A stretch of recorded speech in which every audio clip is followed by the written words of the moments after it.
السلام علیکم. یہ national audio library for the blind کی آواز ہے. پیش خدمت ہے ناول میرا عشق فرشتوں جیسا.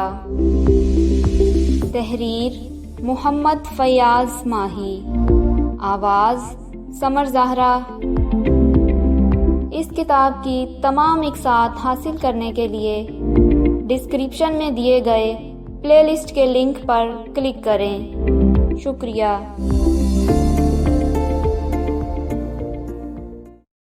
انتباس.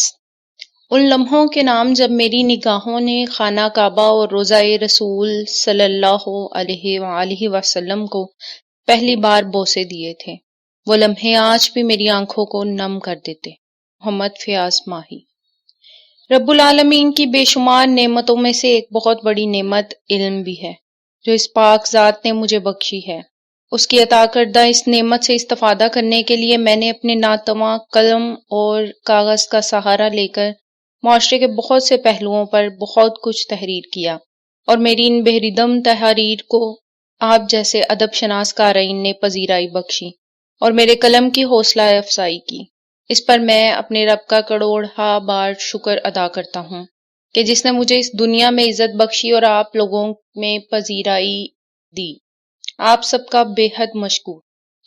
پیش لفظ. اللہ تعالیٰ کی نعمتوں میں سے علم ایک بہت بڑی نعمت ہے، اور بے شمار نعمتوں کو نوازنے کے ساتھ ساتھ غفور و رحیم پروردگار نے مجھے علم کی نعمت سے بھی مالا مال فرمایا ہے. یہی وجہ ہے کہ میں آج اپنے نویں ناول کا پیش لفظ تحریر کرتے ہوئے رب ذوالجلال کا شکر گزار ہوں. آپ کے زیر نظر ناول میرے محترم برادر جناب عبدالغفور صاحب کی محبتوں کو خراج عقیدت ہے، کیونکہ میری بےریدم تحاریر کو ان کے علم اور تجربے کی کسوٹی پر اس طرح پرکھا جاتا ہے کہ ناول کے پہلے لفظ سے لے کر ٹائٹل اور دیگر امور میں وہ خاص دلچسپی لیتے ہوئے اس کو شاہکار کتاب بنانے میں خاصی محنت کرتے ہیں. میں ادارہ ہذا کے روح رواں برادر عبدالغفار صاحب کی ان محبتوں کا مشکور ہوں. گھنگرو اور کشکول، گیلے پتھر، کانچ کا مسیحا، کاغذ کی کشتی، توان عشق، عین شین کاف، موم کا کھلونا اور ٹھہرے پانی کے بعد میرا عشق فرشتوں جیسا تک اللہ تعالیٰ نے مجھے بہت ہی باشعور قارئین کی محبتوں سے نوازا ہے، اور یقیناً یہ کتاب دوستی کی زندہ مثال ہے. اس ناول کو تحریر کرتے ہوئے میں کافی کرب سے گزرا ہوں، کیونکہ جیسا اس کا موضوع تھا مجھے یوں لگ رہا تھا کہ میں کبھی بھی اس کو پایا تکمیل تک نہ پہنچا پاؤں گا. گزشتہ برس سخت بیماری سے جنگ کے دوران بھی یہ ناول میرے حواس پر چھایا رہا، اور اس کو مکمل کرنے کی دعائیں دن رات میرا ورد بنی رہیں. اللہ تعالیٰ کی ذات مقدس سے عشق تو ہر مسلمان کی گھٹی میں شامل ہوتا ہے، لیکن یہ ایک ایسے عشق کی کہانی ہے جسے یہ تجسس ہوتا ہے کہ اللہ تعالیٰ کا گھر کیسا ہے، وہ کس گھر میں رہتا ہے، وہ اپنے گھر جن کو مدعو کرتا ہے وہ کیسے لوگ ہوتے ہیں، اور اللہ کے گھر کو دیکھنے کے لیے کسی بھی امتحان سے گزرنے کی التجائیں اور دعائیں اس تحریر کا خاصہ ہیں. اور اس بار عاشق خدا کسی مرد کی ذات نہیں بلکہ ایک طالب علم ہے، جس پر اللہ کے گھر کا ذکر سنتے ہی رکت اور کپ کپی طاری ہو جاتی ہے. وہ اللہ کے گھر تک پہنچی یا نہیں یہ تو ایک تجسس ہے. اگر وہ پہنچی بھی ہے تو کن امتحانوں سے گزر کر وہاں تک پہنچی ہے، اور عشق خدا نے اس کی ذات سے کیا کیا توان وصول کیا ہے یہ بھی ایک راز ہے. اور جیسے جیسے آپ اس ناول کے اوراق کو محبتوں سے لپیٹتے جائیں گے وہ راز آپ پر آشکار ہوتے جائیں گے. یہ تو اللہ تعالیٰ کی ذات مقدس سے عشق کا ایک ہلکا سا عکس تھا، تفصیل تو زیر مطالعہ صفحات میں موجود ہے، لیکن دنیاوی عشق کی ایک ایسی داستان جو کہ آپ کو ورطۂ حیرت میں مبتلا کر دے گی وہ بھی ان صفحات میں موجود ہے. ایک غیر مسلم کی ایسی کہانی ہے جس نے سنگ تراشی میں مہارت حاصل کی تو ایک جیسے ہی کئی مجسمے تراش دیے. زندگی بھر جس لڑکی کو کبھی میں نے نہ دیکھا تھا وہ اس کے عشق کا محور و مرکز تھی، اور سبھی مجسمے اسی لڑکی کے تھے، اور وہ اپنے مذہب کے مطابق اس کو سجدہ کرتا تھا اور محبتوں سے ان مجسموں کو سنوارتا تھا. دو الگ الگ ملکوں، الگ الگ مذاہب اور علیحدہ علیحدہ ثقافتوں کو ایک وقت میں ایک ہی جگہ پر جمع کیا تو وہ جگہ دنیا کی بدنام ترین منڈی تھی، لیکن اس عاشق کی پوجا اور عقیدت اتنا پختہ تھا کہ عشق کو خود چل کر اس کے دروازے پر آنا پڑا۔ پھر بھی اس نے اس منڈی سے عشق کو کوڑیوں کے مول خرید کر اپنے دل کے نہال خانوں میں عبادت کا درجہ دیا اور اتنی پوجا کی کہ عشق بھی عاشق ہو گیا۔ اس ناول میں ایک ایسا منظر بھی ہے کہ استاد اور شاگرد کے مقدس رشتے کو عشق نے اپنے پیرہن اڑا دیا، لیکن ایک برہنہ بدن نے اسے نوچ کر خود اوڑھنے کی کوشش کی تو عشق میدان میں کود پڑا اور اپنی پاکیزگی اور عظمت کی گواہی کے لیے قرآن کریم سے مدد مانگی، اور قرآن کریم نے ایک انوکھے انداز میں عشق کے تقدس اور حرمت کی گواہی دی کہ خود عشق بھی قرآن کی عظمت پر قربان ہو گیا۔ اس کہانی کے تمام کرداروں نے میرے جذبات کے ساتھ خوب کھیلا ہے، اور میں ان کے وار سے بچنے کے لیے اپنی کم علمی کا سہارا لے کر الفاظ سے ان کی تشنگی بجھانے میں کس حد تک کامیاب ہوا ہوں، یہ فیصلہ ایک بار پھر آپ کے علم اور تجربے کی عدالت کے کٹہرے میں کھڑے میرے ناتواں اور حقیر قلم نے اس طرح سنایا کہ تنقید اور محبتیں اس طرح نچھاور ہوں کہ میں سیکھتا بھی رہوں اور میرا قلم چلتا بھی رہے۔ الفاظ سے کھیلتے کھیلتے اور نتنئی رشتوں میں کرداروں کو جوڑنے کا فن تو شاید مجھے نہیں آتا، لیکن حقیقی زندگی میں رشتے بناتا نہیں ہوں، اور اگر بنا لوں تو پھر مجھے ان رشتوں کے تقدس اور بھرم کو قائم رکھنے کے لیے بہت محنت بھی کرنی پڑے تو میں کرتا ہوں۔ لیکن اس سال اللہ تعالیٰ نے مجھے ایک ایسے مخلص اور بے لوث رشتے سے نوازا ہے کہ وہ رشتوں کے بھرم کو قائم رکھنے میں مجھ سے بھی بازی لے گئی ہیں۔ میں ان کا بے حد احترام کرتا ہوں اور عزت بھی اس طرح کرتا ہوں کہ خون کے رشتے بھی میری بہنیں ان کے بعد آتی ہیں۔ اللہ تعالیٰ نے مجھے جس ہستی سے ملایا ہے وہ محترمہ ختیجہ منیر احمد، ڈپٹی ڈائریکٹر فیصل آباد آرٹس کونسل ہیں۔ میرے الفاظ ان کے سامنے ہیج ہو جاتے ہیں کیونکہ وہ بہت سی اچھی کتب کی قاری بھی ہیں اور علم و ادب کی قدردان بھی ہیں۔ میں اپنے حلقہ احباب میں سے شکیل صاحب کا دلی ممنون ہوں جن کی بدولت آرٹ کی دنیا میں مجھے چند لوگ مصنف کے علاوہ بھی جاننے لگے ہیں، اور جناب امجد اسلام کا بھی دلی مشکور ہوں کہ وہ اپنی محبتیں مجھ پر نچھاور کرتے ہیں۔ آپ کی محبتوں کا منتظر و بے قرار رہوں گا کیونکہ آپ کے اعلیٰ ذوق کے مطابق لکھنے کے لیے آپ کی پرخلوص آراء میرے روکھے پھیکے اور خوش قلم کے لیے روشنائی کا کام کرتی ہیں۔ فیس بک پر، موبائل پر آپ کے پیغامات مجھ میں مزید لکھنے کا حوصلہ پیدا کرتے ہیں۔ منتظر و مخلص، محمد فیاض ماہی۔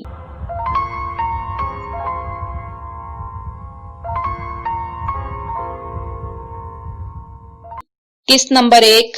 دولت بی بی نے پرسکون انداز میں تہجد کی اذان کو سنا اور حسب معمول وضو وغیرہ سے فارغ ہو کر طیبہ کے کمرے کی جانب نگاہ دوڑائی تو ان کے لبوں پر پیاری سی مسکان پھیل گئی، کیونکہ طیبہ کے کمرے کی جلتی ہوئی روشنی اس بات کی گواہی دے رہی تھی کہ وہ بھی ہر روز کی طرح جاگ رہی ہے اور تہجد و فجر کی نماز کا اہتمام کر رہی ہے۔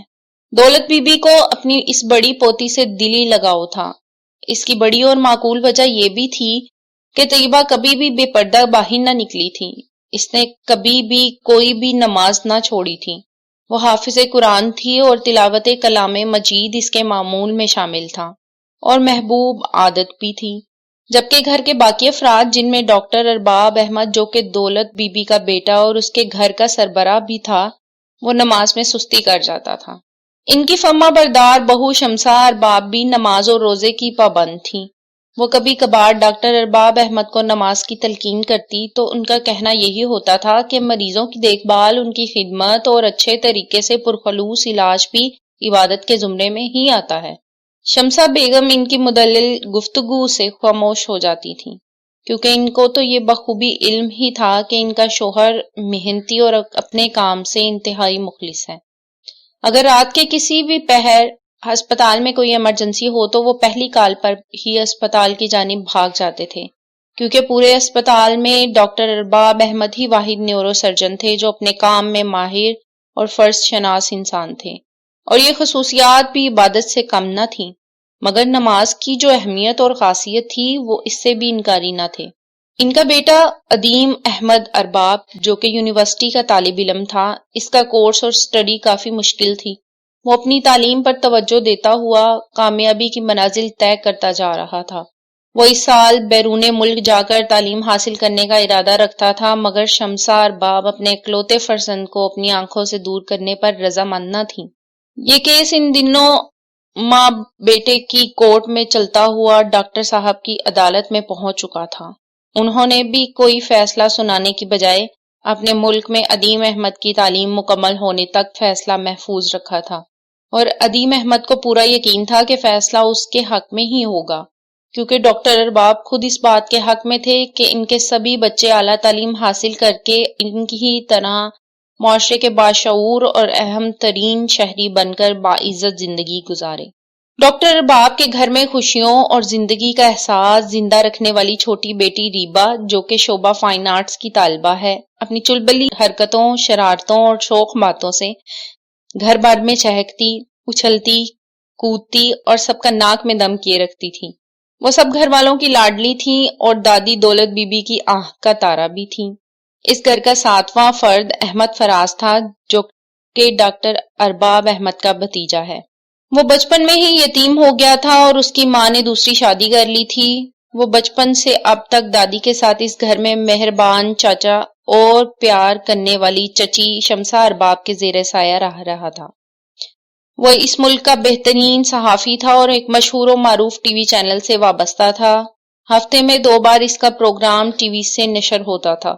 وہ اپنے شو میں کسی نہ کسی مشہور شخصیت کو بلا کر اس کا انٹرویو کرتا تھا۔ وہ روٹین سے ہٹ کر تیز و تند سوالات کرنے میں ماہر تھا اور فی البدیہہ جملوں سے سامنے والے کو زج کیے بغیر ہی اصل بات اگلوانے کا ماہر بن جاتا۔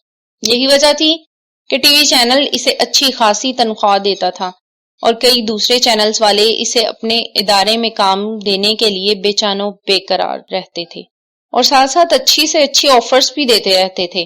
لیکن احمد فراز اپنی بات اور رسول کا پکا اور مستقل مزاج کا سمجھدار نوجوان تھا۔ وہ جس چینل سے معاہدہ کر چکا تھا ان کے لیے ہی کام کرنے کو ترجیح دیتا تھا۔ وہ کبھی بھی ارباب احمد یا شمسہ ارباب کو شکایت کا موقع نہ دیتا تھا، مگر اس کے دل میں ایک کسک سی اٹھتی تھی کہ اس نے اپنی ماں کو نہ دیکھا تھا۔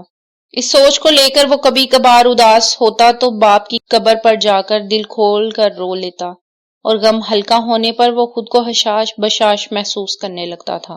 دولت بی بی جائے نماز پر خدا کے حضور ہاتھ اٹھائے دعا میں مصروف تھیں کہ انہوں نے دیکھا آج خلاف توقع ارباب احمد بھی جاگ رہے تھے اور وہ نماز کے لیے وضو کر کے جائے نماز پر کھڑے تھے۔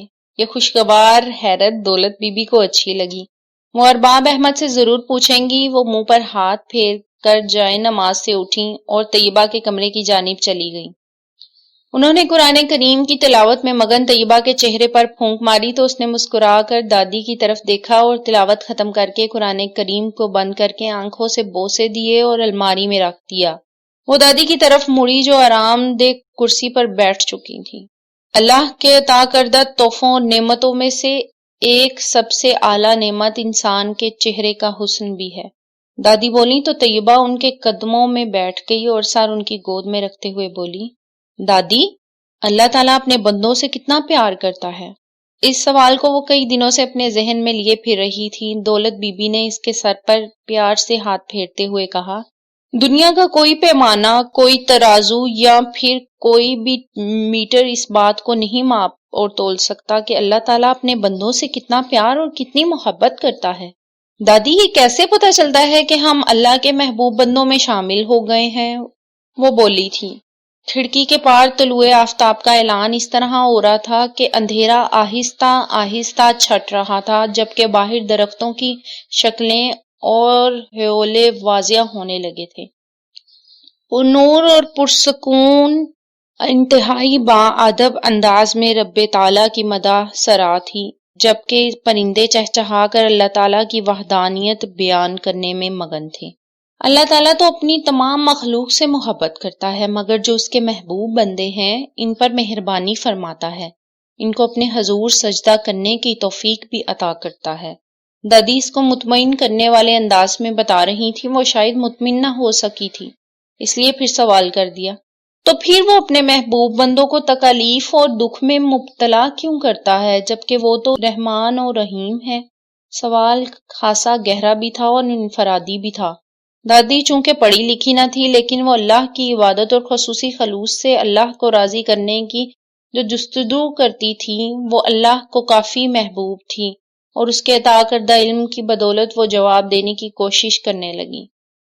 اللہ تعالیٰ نے اپنے محبوب محمد صلی اللہ علیہ وآلہ وسلم کو جتنی محبت اور خلوص سے بنایا ہے وہ محبت اور خلوص سے عشق کا درجہ پا گیا، اور عشق بھی ایسا کہ عبادت میں اس نے اپنے محبوب صلی اللہ علیہ وآلہ وسلم پر درود شریف لازم قرار دے دیا اور ان کو کلمہ، نماز، اذان میں اتنی اہمیت دی کہ ان کی ذات مقدس کے بغیر نہ کلمہ مکمل ہوتا ہے، نہ اذان اور نہ ہی نماز مکمل ہوتی ہے۔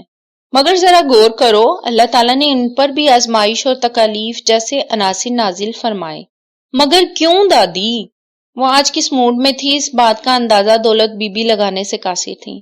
میں نے تو پڑھا ہے، سنا ہے کہ ہمارا ایمان تو اللہ تعالیٰ کی اطاعت اور اس کے محبوب کی اطاعت کے بغیر مکمل ہی نہیں ہوتا، پھر ان پر بھی تکالیف، مصائب، آزمائشیں اور پریشانیاں کیوں دادی جان؟ اللہ کے محبوب تمام جہانوں کے لیے رحمت ہیں، ان پر جو بھی مصائب یا آزمائشیں نازل ہوئیں وہ سب ان کی امت یعنی ہم لوگوں کے لیے مشعل راہ ہیں۔ ہمیں اللہ کے محبوب صلی اللہ علیہ وآلہ وسلم کی سنتوں پر عمل کرتے ہوئے اللہ کی طرف سے ہر آزمائش کو یہی سوچ کر سہنا اور پورا اترنا ہوگا کہ ہم اس کے محبوب کی امت ہیں، اور جس طرح ہمارے آقا نے اللہ کی طرف سے نازل کردہ ہر مصائب کو سہا اور صبر کیا، ہمیں بھی اس بات پر فخر محسوس ہونا چاہیے کہ اللہ تعالی کی نگاہ میں ہم ہیں اور اس کے محبوب بندے ہیں۔ دولت بی بی نے کھڑکی سے باہر دیکھا تو سورج اپنی کرنیں بکھیرنے کے لیے بے تاب و بے قرار ہو رہا تھا۔ وہ کرسی سے اٹھتی ہوئی طیبہ کے چہرے پر پھونک مارتی ہوئی بولی، یہ عشق کے معاملے ہیں، ان میں مت الجھا کرو، کیونکہ یہ وہ گنجلیں ہیں جن کو کھولتے ہوئے آدمی خود بھی ان میں پھنس جاتا ہے، اور گنجلوں کا دوسرا سرا آج تک کسی کو نہیں ملا۔ طیبہ کو یہ بات سمجھ آئی تھی یا نہیں مگر وہ الجھ ضرور گئی تھی۔ دادی کے کمرے سے باہر جانے کے بعد کھڑکی سے باہر لان میں دیکھنے لگی جہاں احمد فراز اور ڈاکٹر ارباب احمد جاگنگ اور ورزش میں مصروف تھے۔ وہ آج احمد فراز کو اتنی صبح دیکھ کر حیرت میں مبتلا ہو گئی تھی کیونکہ وہ دیر تک سونے کا عادی تھا۔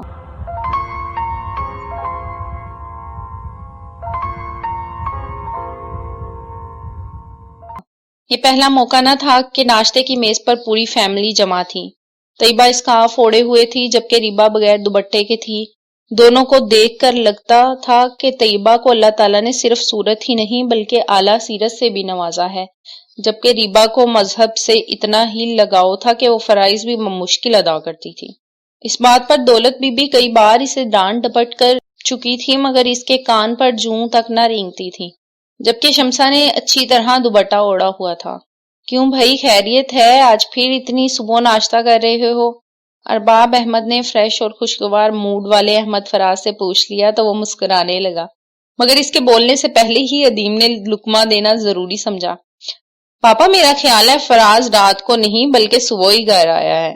اس نے استفہامیہ انداز میں احمد فراز کی طرف دیکھا تو وہ چمچ سے کھیرا اپنے منہ میں ڈالتے ہوئے بولا، بالکل درست فرمایا ہے تم نے۔ اتنی لیٹ کیوں؟ طیبہ نے پوچھا۔ بس ایک اہم ترین شخصیت کا انٹرویو تھا، ان کی ریکارڈنگ کر رہے تھے، سادہ سا جواب تھا۔ اہم ترین کون؟ ارباب احمد بولے۔ انکل، ایک حکومتی کارکن نے اپنے گروپ سے ٹکر لینے کی ٹھان رکھی ہے، وہ باقاعدہ گواہوں اور ثبوتوں کے ساتھ چینل پر آیا ہوا تھا۔ بس آپ دیکھنا آج کل میں حکومت کا دھڑن تختہ ہونے ہی والا ہے۔ احمد فراز جواب دے کر پھر ناشتے میں مصروف ہو گیا۔ مگر حکومتی دھڑن تختہ ہونے پر تمہیں کیا ملے گا فراز بھائی؟ ریبا کی چونچ ابھی تک نہ جانے کیوں بند تھی۔ ہاں بھائی، یہ تو بہت اہم نکتہ ہے۔ ارباب احمد نے بیٹی کی تعریف کی تو وہ اور بھی ہوشیار ہو گئی۔ خواہ مخواہ ہی راتوں کو جاگتے رہتے ہو، اپنی نیندیں خراب کرتے ہو، اپنے شو میں سنسلی پھیلاتے ہو۔ ریبا شاید کچھ خائف تھی احمد فراز کی اس جواب سے، تبھی تو وہ غبار نکالنے لگی۔ تم ابھی چھوٹی سی بچی ہو، تمہیں کیا معلوم کہ شہرت کیا ہوتی اور عزت کیا ہوتی ہے۔ احمد فراز اس بار شمسا کی طرف متوجہ ہوا اور پھر بولا، آنٹی آپ نے برا کیا جو اس کا فیڈر گم کر دیا۔ اس بات پر زبردست کہا لگا تو ریبا خسیانی ہو کر رہ گئی۔ کھانا اور ناشتہ خاموشی سے کیا کرو۔ دولت بی بی کی ڈانٹ پر سبھی خاموش ہو گئے اور ناشتہ کرنے میں مصروف ہو گئے۔ ڈاکٹر باب احمد کے موبائل پر گھنٹی بجنے لگی تو انہوں نے موبائل پکڑ کر نمبر دیکھا اور ملازم کو آواز دی۔ پہلی آواز پر نوجوان ملازم رانجھن سر پر پہنچ گیا۔ جی صاحب۔ اس کا انداز اور لہجہ فرما برداری سے بھرپور تھا۔ رانجن میرے کمرے میں بیڈ پر ایک لفافہ پڑا ہے، وہ تو لے آؤ۔ رانجن تائیدی انداز میں سر ہلاتا ہوا واپس مڑا تو ارباب احمد کی آواز نے اس کا پیچھا کیا۔ احتیاط سے لانا، اس میں کچھ ایکس رے ہیں۔ یہ آپ کو کہاں سے مل گیا تھا؟ شمسا ارباب رانجن کے متعلق بولی۔ اس بیچارے کا ہمارے سوا کون ہے؟ بس ایک بہن ہے جس کی خاطر وہ ملازمت کرتا ہے۔ ارباب احمد بیگم کی طرف توجہ دیتے ہوئے بولے، کیوں کوئی شکایت ہے آپ کو اس سے؟ نہیں، ایسی کوئی بات نہیں ہے۔ میں یہ کہنا چاہتی تھی کہ ایسے فرما بردار ملازم کہاں ملتے ہیں؟ شمسا ارباب کا لہجہ سادگی سے بھرپور تھا اور ایماندار بھی۔ طیبہ بولی۔ ارباب احمد اٹھ کر باہر نکل گئے تو باقی لوگ بھی آہستہ آہستہ اٹھ کر اپنے اپنے کمروں میں چلے گئے، جبکہ طیبہ کالج کے لیے تیار ہونے لگی۔ ریبا کی آج چھٹی تھی، وہ گھر والوں کے کان کھانے کے لیے گھر میں ہی موجود تھی۔ طیبہ شمسا ارباب اسی کے کمرے کی طرف آ رہی تھی۔ اندر داخل ہوئی تو طیبہ اسکارف اور نقاب سے اپنے چہرے کو ڈھانپ چکی تھی۔ جی امی۔ بیٹا آج احمد فراز تمہیں چھوڑ آئے گا، میں گاڑی لے کر جا رہی ہوں۔ نو پرابلم امی جان، وہ سعادت مندی سے بولی تو شمسا نے آگے بڑھ کر اس کی پیشانی پر بوسہ دیتے ہوئے کہا، اللہ نظر بد سے بچائے۔ وہ باہر چلی گئی تو طیبہ کے موبائل پر بیل ہونے لگی۔ وہ میسج کی ٹون تھی۔ فراز گاڑی میں اس کا منتظر تھا۔ وہ جلدی اپنے کمرے سے نکلی، کچھ کتابیں وغیرہ اٹھائیں اور دادی کو سلام کرتی ہوئی باہر کی جانب لپکی جہاں گاڑی میں احمد فراز اس کا منتظر تھا۔ اب آ بھی چکو یار، اس کا فکرہ بیزاری سے بھرپور تھا۔ آئی ایم سوری، میری وجہ سے تمہیں ڈسٹربنس ہوئی۔ وہ گاڑی کی پچھلی سیٹ پر بیٹھتی ہوئی بولی تو وہ منہ بسورتا ہوا گاڑی گیئر میں ڈال کر گیٹ کی جانب بڑھتا ہوا بولا، تمہاری وجہ سے ڈسٹربنس نہیں ہوتی، بس یہ جو تم حرکتیں کرتی ہو نا، اس وجہ سے میں بہت تنگ آ گیا ہوں۔ چوکیدار کے گیٹ کھولنے پر گاڑی اب کالونی سے باہر جانے والی سڑک پر دوڑنے لگی تھی۔ حرکتیں؟ متنگ کر بولی، کیسی حرکتیں؟ ذرا کھل کر کہو، کیا کہنا چاہتے ہو؟ یہی کہ ہم فرسٹ کزن ہیں، لیکن یوں لگتا ہے کہ میں ایک حقیر سا ڈرائیور ہوں اور تم میری مالکن ہو۔ وہ کھلکھلا کر ہنسنے لگا۔ تمہیں تو معلوم ہی ہے کہ میں لڑکوں سے بات کرنا مناسب نہیں سمجھتی، اور پھر ایک لڑکے کے پہلو میں بیٹھنا، اللہ معاف فرمائے۔ وہ کانوں کو ہاتھ لگانے لگی تو وہ ہنستا ہوا بولا، تو پھر ایک لڑکے کے ساتھ کیوں جا رہی ہو کالج؟ تم کوئی غیر تھوڑی ہو، میرے کزن ہو، تایا جی کے بیٹے ہو۔ وہ شرارت سے بولی۔ صرف اسے ایک لفظ میں کتنی حسرتیں اور کتنی خواہشیں تھی، یہ بات احمد فراز اچھی طرح جانتا تھا، اور اس کا خیال تھا کہ طیبہ بھی اس سے متفق تھی۔ احمد فراز نے آج تک کبھی بھی اپنی خواہش اور چاہت کا اظہار طیبہ سے نہ کیا تھا۔ وہ اس سے محبت کرتا تھا اور شدت سے چاہتا تھا لیکن وہ طیبہ پر کبھی بھی یہ ظاہر نہ کر سکا کہ وہ اس کے دل میں اس طرح رچ بس گئی ہے جس طرح اس کی شریانوں میں خون گردش کر رہا ہے۔ کالج آنے پر اس نے طیبہ کو گیٹ پر اتارا تو وہ اترنے سے پہلے حکم صادر فرمانے والے انداز میں بولی، 2 بجے آ جانا یاد سے۔ میں جناب کا ملازم نہیں ہوں، بس فرسٹ کزن ہی ہوں۔ وہ منہ بناتا ہوا بولا، مگر تب تک وہ جا چکی تھی۔ وہ کافی دیر تک اس کو دیکھتا رہا، جب تک وہ نظروں سے اوجھل نہ ہو گئی۔ رات بھر جاگنے کی وجہ سے وہ کافی تھکن محسوس کر رہا تھا۔ اس نے گھڑی گھر کی جانب دوڑا دی۔ وہ لمبی تان کر سونا چاہتا تھا کیونکہ رات کے شو کے لیے اسے فریش دماغ کے ساتھ ساتھ تازہ سوالوں کی تیاری بھی کرنا ہوتی ہے۔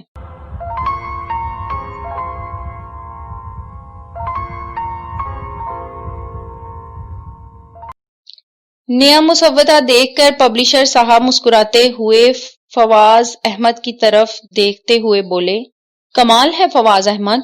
انہوں نے مسودہ پکڑ کر اس کے صفحات دیکھنے شروع کیے تو فواز احمد مسکراتا ہوا بولا، کمال کس بات کا بھائی صاحب؟ بھائی یہ کمال ہی تو ہے کہ آپ نے اس ماہ کی 10 تاریخ تک ناول مکمل کر کے لانے کا کہا تھا، مگر ابھی تو صرف 2 تاریخ ہے۔ پبلشر کافی خوش نظر آ رہے تھے۔ انہوں نے کاؤنٹر کا دراز کھول کر مصفدہ اس میں رکھا اور ملازم سے کھانا لانے کا کہا۔ بس آپ کی دعائیں چاہیے، اللہ کا خاص کرم ہو گیا، کام پہلے ہی مکمل ہو گیا تھا اس لیے لے آیا۔ فواز احمد کے لہجے میں عاجزی اور انکساری ہمیشہ سے موجود ہوتی تھی۔ فواز احمد ایک چھوٹے سے گھر میں اکیلا رہتا تھا۔ اچھی تعلیم کے باوجود بھی اچھی ملازمت نہ ملی تو اس نے کتب لکھنے کا سلسلہ شروع کیا، جو کہ اس کا شوق اور اللہ تعالیٰ کے عطا کردہ علم کا امتحان بھی تھا۔ وہ ابھی تک تو اس امتحان میں بخوبی کامیاب حاصل کر رہا تھا۔ اس کی کتابوں کی اچھی ریڈرشپ بن گئی تھی۔ موبائل پر اس کے پرستاروں کی تعداد بڑھتی جا رہی تھی۔ وہ کمپیوٹر پر خود کمپوزنگ کرتا تھا۔ اس کا ای میل اکاؤنٹ اور فیس بک پر بھی اس کے کافی چاہنے والے تھے۔ وہ اسی بات سے خوش تھا اور چاہنے والوں کی محبت اس کے لیے عزت اور بڑے اعزاز سے کم نہ تھی۔ انٹرنیٹ اور موبائل بھی اس کی کافی حد تک اس سلسلے میں مدد کر رہے تھے کہ وہ اچھا لکھتا ہے یا کسی جگہ پر اس کی تحریر میں کوئی جھول اور لچک رہ گئی ہے تو اس کی آگاہی ہوتی رہتی تھی۔ وہ قارئین کی پسند کے عین مطابق لکھنے کی کوشش کرتا تھا۔ یہی وجہ تھی کہ اس کے چاہنے والوں میں لڑکوں کی نسبت لڑکیوں کی تعداد زیادہ تھی، اور بہت سے لڑکے تو اس کو تنگ کرنے کے لیے لڑکیاں بن کر SMS بھی کرتے رہتے تھے، مگر وہ چھچورا نہ تھا، ہر کسی کا مناسب اور ضابطے کے مطابق جواب دیتا تھا، اور پھر اس کو تنگ کرنے والے خود ہی معذرت کر لیتے تھے۔ اس کے کئی پرستار تو اس سے ملنے کے لیے گھر بھی آ جاتے تھے، جن میں طلباء کی تعداد زیادہ ہوتی تھی۔ وہ اپنی حیثیت کے مطابق ان کی خدمت کرتا اور انتہائی خوش اسلوبی سے ان سے ملتا تھا، مگر ایک کسک جو اس کے دل اور ذہن میں تھی وہ یہی تھی کہ اس کی تحریر کو ایک ٹی وی سیریل مل جائے، کوئی اچھا پروڈیوسر اس کے لکھے ہوئے کو قلم بند کر کے، تاکہ اس کی جیب میں اچھی خاصی رقم بھی آ جائے اور وہ مزید نامور بھی ہو جائے۔ وہ ٹی وی پر چلنے والے ڈراموں کے معیار سے بھی خائف تھا اور اسے یقین تھا کہ وہ ان سے اچھا اور صاف ستھرا لکھ سکتا ہے، مگر ابھی تک اس پر قسمت کی یاوری نہ ہو سکی تھی۔ وہ اپنے پبلشر سے اگلے ناول کی بات فائنل کر کے واپسی کے لیے نکلا۔ راستے میں اس نے ایک ہوٹل پر بیٹھ کر چائے کا کپ پیا اور دماغ کو راحت پہنچائی۔ اس کا ارادہ تھا کہ وہ شام ہونے سے پہلے ہی لاہور جیسے شہر کو چھوڑ دے، کیونکہ اس کا معمول بھی یہی تھا کہ وہ زیادہ سے زیادہ داتا سرکار علی حجویری کے دربار پر سلام کرتا اور واپس اپنے شہر کی جانب آ جاتا، تو اس کی سکون آ جاتا کہ وہ اپنے شہر پہنچ گیا ہے، اب پرسکون نیند بھی لے گا اور آسانی سے اپنا اگلا ناول بھی شروع کر سکے گا۔